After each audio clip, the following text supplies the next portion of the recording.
Halo semua, bertemu kembali dengan saya Necia Sitorus dengan NPM 1901010010148. Hari ini saya akan memberikan pendapat saya seperti minggu lalu, tapi minggu lalu itu cerpen dan hari ini minggu lalu itu adalah puisi dan hari ini adalah cerpen. Jadi pendapat saya apa yang ingin saya ajarkan mulai dari metode, media dan pendekatan yang akan saya gunakan mengajarkan anak kelas 4 SD dalam pembelajaran cerpen. Yang pertama itu adalah metode. Metode yang akan saya gunakan adalah metode membaca, karena metode membaca ini bertujuan agar peserta didik memiliki kemampuan memahami teks bacaan yang diperlukan dalam belajar. Jadi saya memilih metode ini karena ini peserta didik itu mampu memahami teks bacaan yang diperlukan dalam belajar. Jadi jika hanya melihat gambar itu terlihat susah ya. Jadi menurut saya membaca itu lebih efektif dalam memahami teks bacaan. Lalu ada media yang akan saya gunakan adalah media visual. Tapi yang ini berupa buku cetak. Karena dengan banyak membaca buku akan menambah wawasan peserta didik, terutama dalam pembelajaran cerpen. Peserta didik akan menemukan banyak kosakata yang bisa digunakan dalam pembuatan cerpen. Terus peserta didik lebih memahami unsur-unsur dalam sebuah cerita. Jadi saya menggunakan media visual buku cetak itu karena seperti yang saya katakan tadi, saya lebih mengarah ke membaca. Karena membaca itu sangat menambah wawasan peserta didik. Lalu pendekatan yang akan saya gunakan adalah pendekatan komunikatif. Sama dengan pembelajaran puisi, saya juga melakukan atau menggunakan pendekatan komunikatif. Karena dengan pendekatan komunikatif ini memberikan kesempatan kepada peserta didik untuk saling berinteraksi, terlibat aktif, berani dalam menyampaikan pendapat, ide, dan juga imajinasi. Jadi menurut saya pendekatan ini sangat efektif dalam pembelajaran bahasa Indonesia, baik itu puisi maupun cerpen.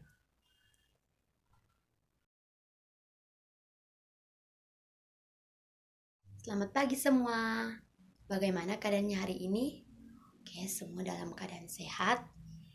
Itu anak-anak, kita harus bersyukur kepada Yang Maha Kuasa atas berkatnya kita masih dapat melakukan pembelajaran bahasa Indonesia hari ini. Sebelum kita memulai pembelajaran, seperti biasa, kita memulainya dari doa terlebih dahulu yang akan dipimpin oleh ibu sendiri. Doa dimulai. Doa selesai. Nah, anak-anak, seperti minggu lalu kita sudah belajar salah satu karya sastra yaitu puisi. Hari ini kita akan belajar kembali salah satu dari karya sastra yaitu cerpen. Untuk kalian semua pasti sudah pernah membaca cerpen, baik itu dari buku maupun dari HP. Nah, anak-anak, hari ini kita akan banyak membaca buku. Maka dari itu, ibu kan sudah meminta kalian membawa satu buah buku yang terdapat beberapa cerpen di dalamnya. Untuk memulai pembelajaran, ibu meminta kalian 10 menit untuk membaca cerpen yang ingin kalian baca. Nah, ini berguna untuk kalian akan lebih memahami bagaimana cara cerpen apa-apa saja yang terdapat di dalam cerpen. Oke anak-anak, kalian semua sudah membaca buku. Ibu berharap buku yang kalian baca itu dapat kalian pahami. Nah anak-anak, sebelum itu kita harus mengerti terlebih dahulu apa itu cerpen. Cerpen adalah sebuah karya sastra pendek yang mengisahkan tentang suatu permasalahan tokoh secara ringkas, mulai dari pengenalan sampai akhir dari permasalahan yang dialami dari tokoh. Cerpen ini biasanya itu disebut cerita pendek. Jadi dalam cerpen itu biasanya hanya terdapat satu permasalahan pada setiap tokoh dalam cerpen. Dan cerpen ini bisa dibaca dalam sekali duduk karena cerpen memiliki ciri-ciri terdapat 1.600 sampai 10.000 kata saja. Lalu berfokus pada satu subjek atau tema, berlangsung pada satu latar, biasanya fokus pada satu atau beberapa. Lalu diksi atau pilihan kata mudah dipahami. Jadi belajar cerpen ini lebih mudah daripada belajar puisi. Seperti minggu lalu untuk kelompok 1 kan sudah membahas tentang diksi. Diksi dalam puisi kan lumayan susah ya anak-anak, karena kita harus memiliki kosakata yang lumayan sulit dipahami. Makanya dari itu banyak membaca mengenai diksi dalam puisi. Nah, dalam cerpen ini diksi atau pilihan katanya itu mudah dipahami, jadi cocok untuk anak-anak ibu yang tidak terlalu suka membaca atau menuliskan sesuatu yang agak sulit seperti puisi. Cerpen ini lebih ke rileks dan santai. Sama seperti puisi memiliki unsur-unsur, ada unsur intrinsik. Dalam cerpen juga ada unsur intrinsik. Pertama itu tema. Tema itu adalah pokok pikiran. Lalu ada alur atau urutan peristiwa.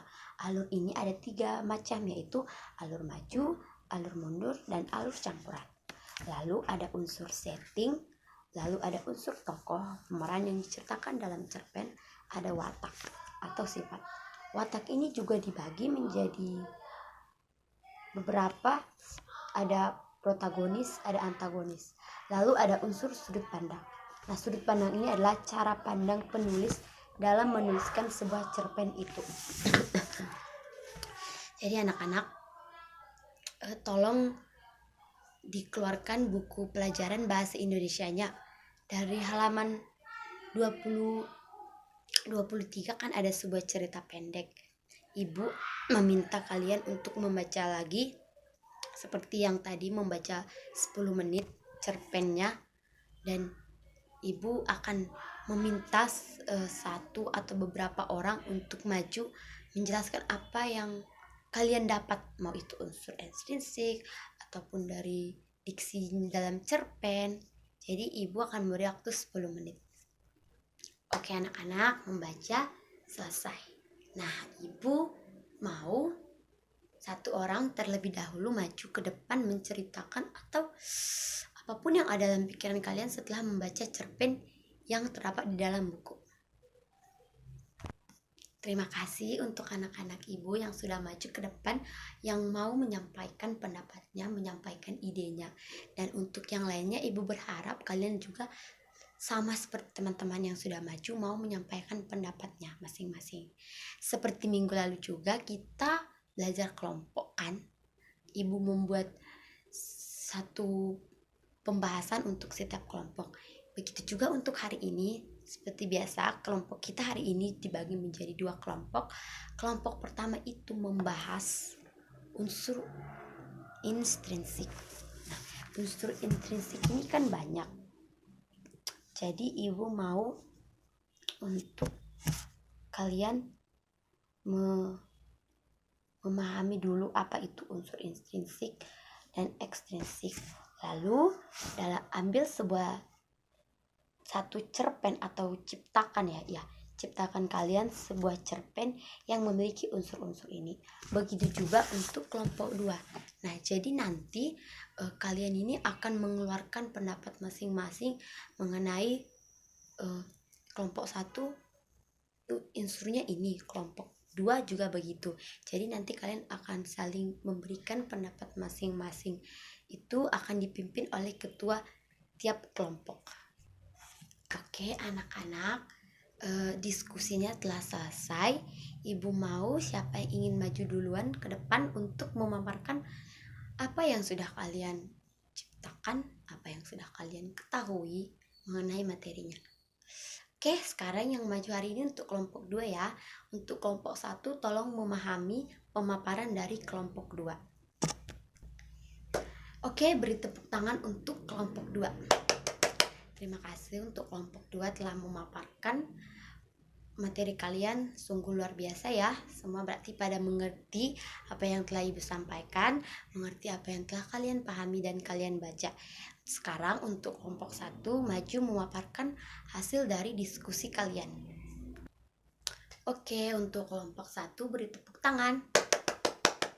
Wah, memang yang 2 kelompok ini tidak diragukan ya dalam memaparkan materinya semua berperan aktif. Ibu senang sekali. Seperti biasa, untuk ibu bisa menilai kalian memahami atau hanya sekedar tahu saja mengenai materi ini, ibu akan buat kuisnya seperti biasa lisan. Yang pertama itu, siapa yang ingin menyampaikan, maju ke depan. Yang pertama itu, apa pengertian dari cerpen.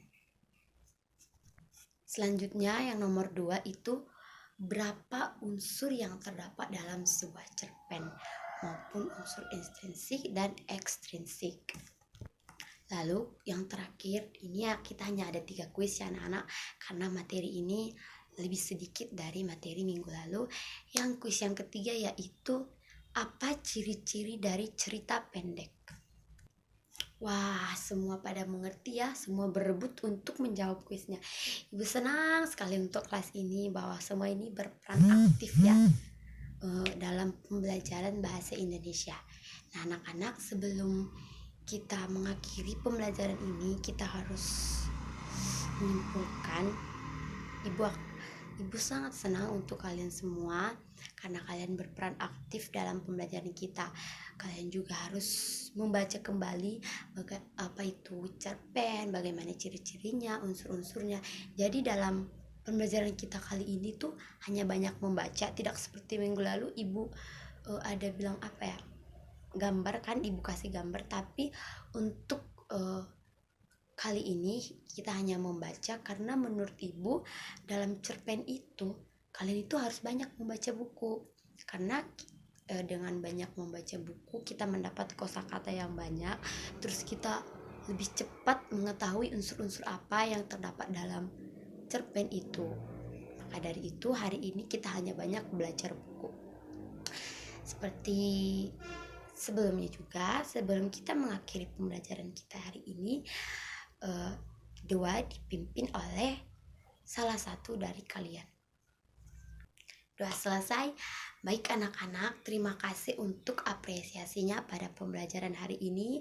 Ibu berharap pembelajaran ini tidak sampai di sini, tapi kalian mengulang kembali di rumah, karena ibu terkadang mau bertanya entah itu pada pembelajaran selanjutnya mengenai apa yang sudah dipelajari sebelumnya.